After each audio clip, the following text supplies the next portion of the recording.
Bener gak sih Bu, kalau kepala sekolah BM yang dulu sekolah khusus laki-laki? Bukan Bu, pertanyaannya Bu. Apa Oh yuk? jadi sekolah, oh. Gimana jawab? Sekolah.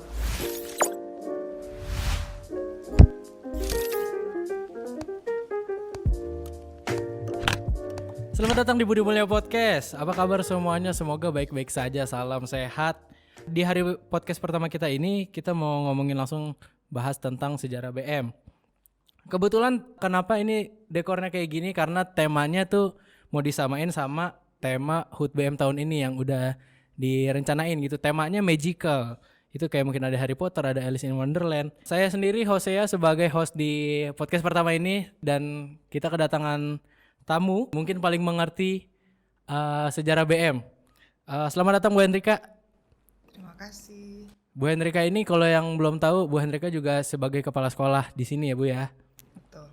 Gimana Bu? Ini kan sekarang kita udah PJJ nih Bu. Kalau Ibu di sekolah apa mungkin ngajar juga, apa datang setiap hari apa gimana Bu? Namanya pembelajaran jarak jauh ya. Pembelajaran jarak jauh berarti kalian belajar di rumah, kita siapkan di sekolah. Ibu guru kan menyiapkan juga di sekolah semuanya. Oh gitu. Ya, kemudian saya sebagai kepala sekolah ya pasti kontrol semua kegiatan dan selalu tetap untuk kalau ada perkembangan informasi dari dinas pendidikan atau dari manapun juga kan tetap harus segera dieksekusi ya. Yang kemudian pastinya meskipun kalian bisa belajar dari rumah, saya nggak bisa. Oh iya jelas, karena ya mesti kontrol ya Bu ya. Betul. Ke sekolah juga. Berarti Ibu lebih kayak menjembatani informasi dari luar masuk dan masuk keluar gitu Bu?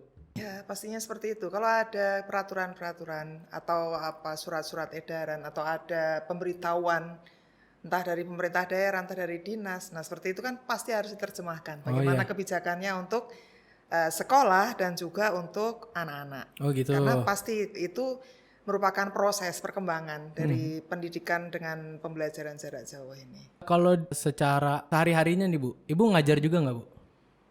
Kalau tahun lalu Ibu masih mengajar, Oh tahun tapi lalu ngajar. untuk tahun yang sekarang ini sepertinya sudah repot kalau seandainya saya mesti mengajar. Maka saya lebih fokus untuk mengelola saja. Mengontrol ya Bu ya. Mengontrol. Ini ada pertanyaan nih Bu, kenapa sih Bu sekolah Budi Mulia Katolik tuh dilandasi sama agama Katolik Bu? Sekolah Budi Mulia ini ya, Iya.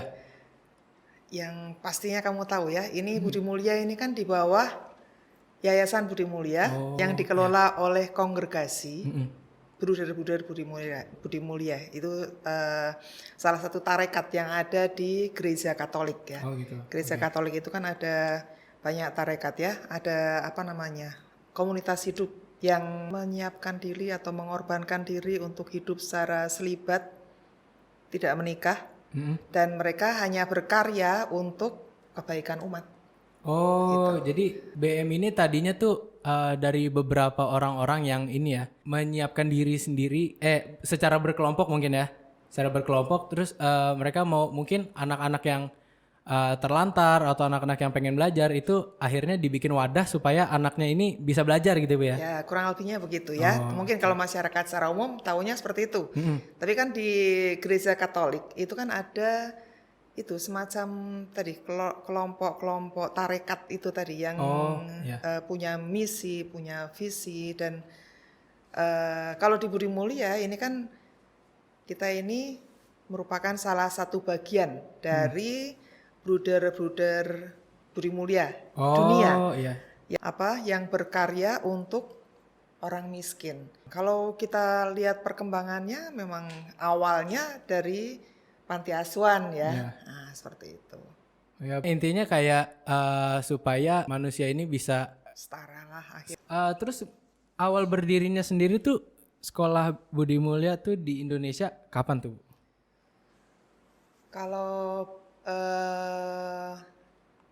karyanya dulu ya. Ya, Karyanya mungkin Budi karyanya Mulia dulu. di pertama kali itu di Bogor memang. Oh emang di Bogor? Emang di Bogor dan berawal dari panti asuhan di tahun 1926. Nah, Waduh, sebelum merdeka tuh ya? sebelum merdeka. Terus pada tahun-tahun itu kan anak-anak pasti yang panti asuhan ini belajar juga toh. Oh iya. Nah, mereka belum bisa belajar di sekolah-sekolah Katolik, tapi mereka belajar di sekolah-sekolah umum di daerah Paledang situ, Oh, di iya. daerah Paledang. Nah, kemudian eh, ada anjuran dari pemerintah daerah bahwa sebaiknya Budi Mulia itu membuat sekolah sendiri. Oh, gitu. Akhirnya dirintislah dengan membeli tanah di belakang seminari. Tadinya Vincentius panti asuhan itu di seminari itu. Oh, gitu. Itu tempat panti asuhan pertama kali Budi Mulia. Oh. Nah, kemudian mereka tadi saya bilang belajar di Paledang kan. Nah, kemudian pemerintah daerah minta supaya sekolah ini atau supaya Budi Mulia itu mendirikan sekolah sendiri. Akhirnya dibelilah tanah di daerah sini nih, di belakang seminari yang sekarang kita pakai ini, Iya, iya. yang SD BM pakai sekarang itu. Nah, kemudian di situ berdiri sekolah Budi Mulia, awalnya dari SD. Itu diresmikan gedungnya tanggal 4 Juni 2028. Oh, jadi tadinya emang SD doang? Ya, dari Oh, SD. gitu. SD juga sudah banyak itu muridnya Oh, waktu iya. itu. 306. 306 itu Ya, buat. menurut sejarahnya itu Wah, banyak juga. murid pertama kali itu 206. Murid itu dari panti asuhan sendiri ditambah dengan orang sekitar, orang miskin sekitar yang memang sebenarnya mereka kalau misalnya dipungut biaya mereka nggak sanggup. Oh, iya. Jadi itu yang di sekolah Budi Mulia awal. Oh, awalnya emang karena simpati akan sekitar ya, Bu ya? Betul. Ya karena semangat dari pendirinya memang untuk orang miskin. Oh, gitu ya. Supaya yang nggak mampu pun bisa setara sama yang mampu gitu ya? Ya, tetap menikmati pendidikan. Oke, tapi kalau misalkan ini kan udah progres sekolahnya, sekarang udah sampai udah ada SMA. Kalau misalkan jumlah sekolahnya sendiri tuh sekarang di Indonesia udah Di berapa? Bu? Indonesia. Iya. Ini ada di Jawa Sumatera ya. Kurang lebih 29 sekolah. Oh, 29 sekolah. Oh, banyak juga, Bu. Betul lah. Kamu belum pernah tahu ya kalau Oh, iya, Budi Mulia ternyata Banyak juga. sebanyak itu ya. Iya. Soalnya yang saya tahu cuman di sini Bogor, terus di Desa Putra sama di Mangga Besar. Terus Gunung Sahari itu juga ada 3. Oh. Gunung Sahari ada. Terus Siantar, Madu Amas, yang Sumatera sana itu ada banyak juga. Oh. Budi Mulia kan punya Mars sama atau himne gitu ya, Bu ya. Itu yang nyiptain siapa tuh, Bu? Apa Mas dengan himne itu sebenarnya tadinya itu kan proses ya. Mereka menciptakan himne dan itu tuh memanggil dari beberapa sekolah untuk ikut serta penyusunan pembuatan himne dan mars itu ya. Tapi kalau yang sekarang senyatanya itu kalau nggak salah Bruder Reinhardus Sihura yang dulu kepala SD, mantan kepala SD. Oh. Mungkin nanti bisa lihat sendiri di bukunya itu ada buku. Oke, siap. Ya, Jadi emang tadinya bukan resmi tapi akhirnya ada revisi-revisi sekarang jadi himne gitu ya. ya. Kepala sekolah yang pertama kali di SMA tuh siapa tuh? Kalau yang di Bogor? Kenapa nggak nanya pendiri dulu? Sebenarnya kalau dari S1988 Budi Mulia SMA-nya. Kemudian itu atas inisiatif dari beberapa guru di SMP dulunya. Ada Pak Mujiono, ada siapa? Pak Putio, ada Pak Darmin, kemudian ada Pak Susilo Hadi. Nah, di antara pendiri ini Pak JPF Mujiono itu menjadi kepala sekolah pertama di SMA. Jadi emang tadinya kayak yang guru-guru SMP-nya mungkin kayaknya kita butuh bikin SMA deh. Ya, mereka karena memang sebenarnya kan sayang banget. Iya. Kualitas dari anak-anak SMP BM itu kan bukan main. Iya. Bagus gitu loh. Dan kenapa mesti kita serahkan ke orang lain? Iya. Nah, seperti itu. Mendingan ke BM lagi gitu ya. Ya, Lanjutin. akhirnya ada SMA. Bener gak sih, Bu, kalau kepala sekolah BM yang dulu sekolah khusus laki-laki? Bukan, Bu, pertanyaannya, Bu. Apa yuk? Oh, jadi sekolah Gimana jawab? sekolah BM-nya tuh khusus laki-laki, jadi nggak terima perempuan. Apa dulu kayak gitu? Mungkin, tapi saya nggak tahu persisnya ya. Nggak tahu persis. Itu nanti bisa ditanyakan ke yang lebih berkuasa. Oke. Katanya nih, Bu, sekolah BM Bogor punya panti asuhan. Bener gak tuh, Bu? Punya. Oh, Di punya. Desa Putra. Oh, di Desa Putra. Berarti Ada panti asuhan Desa Putra juga ada di mana di Sumatera sana itu di Pangururan apa ya? Saya kurang tahu persisnya, tapi panti asuhan itu ada. Kalau misalnya tempat-tempat lain semacam asrama begitu ya, itu juga sekaligus panti asuhan. Oh, lebih banyak berarti banyaknya lebih ke asrama ya Bu ya? Sebenarnya ada sih sejarahnya itu, kalau panti asuhan sejarahnya sendiri ya. Nanti mungkin di lain waktu mungkin bisa ngobrol lagi ya. Siap. Terus pas pertama kali sekolah BM dibuka, itu jumlah guru SMA-nya berapa Bu? Kalau ibu tuh baru di Budi Mulia di SMA-nya tahun 91. Kalau tahun 88 waktu awal dibuka itu campuran ya. Ibu nggak bisa sebutkan jumlahnya. Oh. Tapi yang jelas dari guru SMP, SMA 1, mungkin honor dari sekolah-sekolah lain juga ada pastinya. Oh, jadi nggak tetap gitu ya Bu ya? Masih honor sebagian. Oh. Karena kan waktu itu sebenarnya tahun 88 itu belum di bawah naungan Yayasan Budi Mulia. Oh. Jadi waktu itu kan masih didirikan oleh guru-guru itu ya. Inisiatif ya Bu ya? Nah, inisiatif itu. Dan ini tempatnya juga masih dompleng dengan SMP. Jadi pagi dipakai oleh SMP, siang dipakai oleh SMA. Gantian. Ya, makanya BM itu bisa disebut juga bubar malam. Atau Bisa bubar gitu. maghrib ya. Kira-kira nih Bu, pedoman apa sih Bu yang digunakan guru-guru BM buat ngajar murid-muridnya sampai sekarang? Ya, pedomannya sebenarnya sederhana banget ya, kan dari dulu dari kita saja ya, nggak ada yang termaktub di mana atau tertulis di mana, enggak. Karena setiap guru sendiri juga punya persepsi masing-masing ya Bu ya? Ya, tapi tetap naluri kita sebagai seorang orang tua dan guru itu pasti pengen kan anak-anaknya juga baik. Berkualitas ya? Iya, makanya kita tidak membedakan antara murid dengan anak kandung sendiri. Jadi menganggap anak-anak seperti anak-anak sendiri, tidak kemudian ada gap yang terlalu jauh. Itu yang paling kita hindarkan dari awal mula. Sehingga kedekatan antara guru dengan siswa ya seperti guru itu kan seperti orang tuanya di sekolah. Nah, siswa juga harapannya kan bisa dekat dengan gurunya seperti orang tuanya sendiri. Betul. Menurut pendapat Ibu nih, pendidikan apa sih Bu yang bisa ngebentuk karakter peserta didik nih Bu?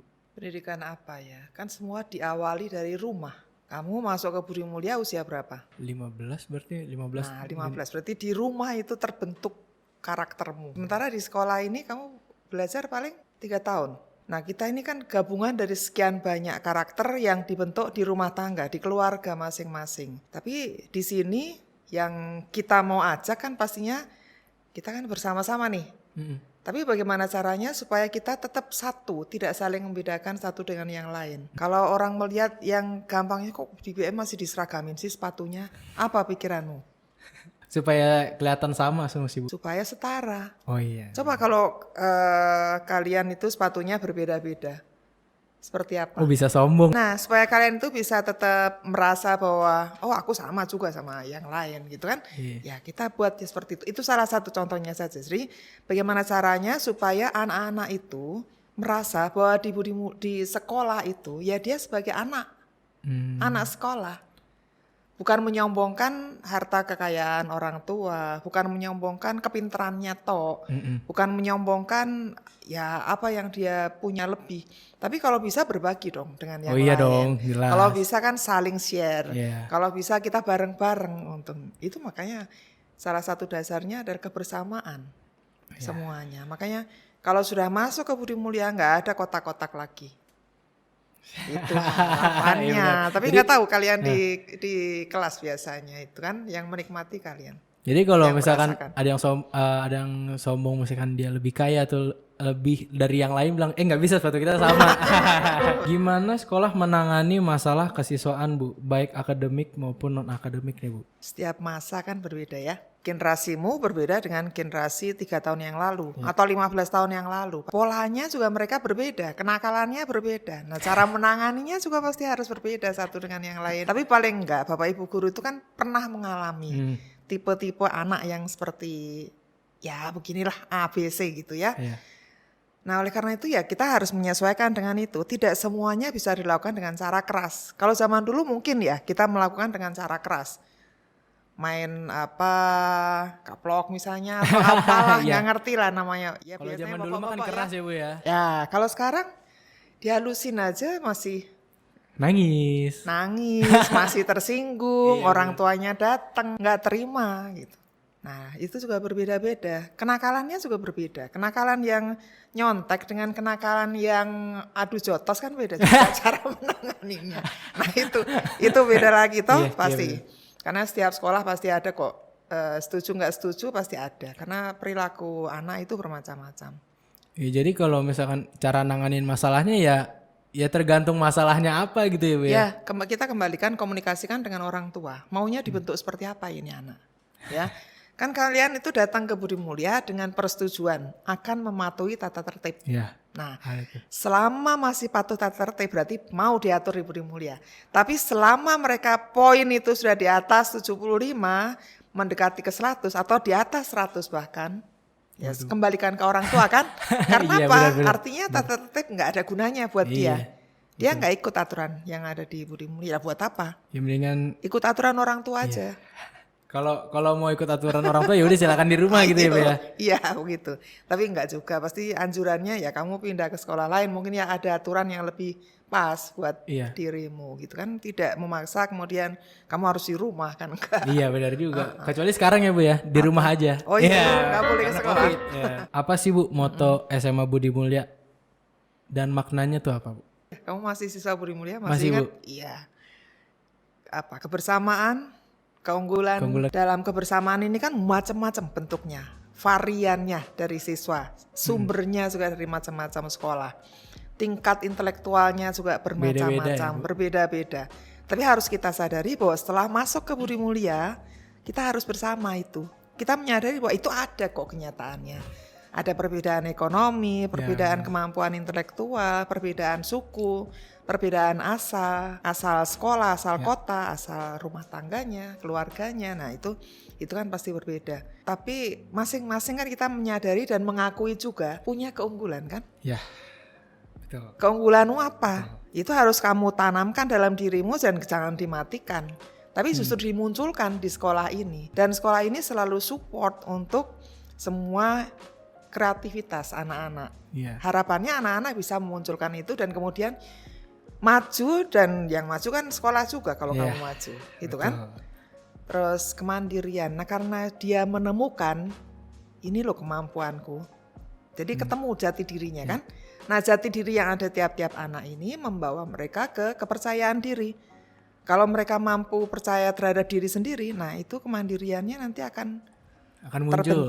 terbentuk seperti itu. Nanti setelah keluar dari Budi Mulia, kamu masuk ke perguruan tinggi atau kemanapun kamu menjalankan hidup selanjutnya, nah itu pasti kamu sudah menemukan jati diri dan ya aku seperti ini, aku harus melakukan apa itu. Betul. Ya mandiri. Mandiri tidak selalu hidup dengan biaya sendiri enggak, tapi mandiri atas apa ya, menyadari kemampuan dan keberadaannya. Berarti ngomong-ngomong tentang bisa kreativitas, kita bisa menuangkan kreativitas di sini kayak sekarang nih Bu ya. Betul. Kita bisa bikin podcast yang tadinya nggak ada sekarang karena ide murid ada. Justru itu yang Ibu tunggu. Tepuk tangan dong Mas. Emang Ibu selalu tunggu kreativitas anak-anak. Jadi sedih kalau seandainya sampai sepi nggak terjadi apa-apa. Saya selalu kasih motivasi ke OSIS meskipun ada istilah bahwa OSIS yang berani maju ke kepala sekolah itu harus tahan banting karena akan dikoreksi terus. Termasuk proposal itu selalu ada koreksi. Terus kegiatannya selalu ada koreksi. Nah seperti itu. Nah justru saya suka dengan anak-anak yang pantang menyerah. Datang dikoreksi, datang lagi, koreksi lagi, masih datang lagi. Nah, itu berarti semangatnya tinggi dan memang itu yang untuk anak muda kan yang seperti itu, bukan yang kemudian maju dikoreksi meleret ke belakang malah justru di belakang ngoceh kemana-mana, malah insecure. Ya negative thinking, nah terserah itu mah orang maju kan atas kemauan sendiri bukan atas kemauan orang lain ya. Oke deh, terima kasih Bu Henrika sudah datang di podcast kita. Oke, terima kasih untuk ini kesempatan yang pertama. Terima kasih buat teman-teman yang udah nonton. Jangan lupa share, comment, and subscribe. Tunggu podcast kita yang berikutnya. Podcast BM out.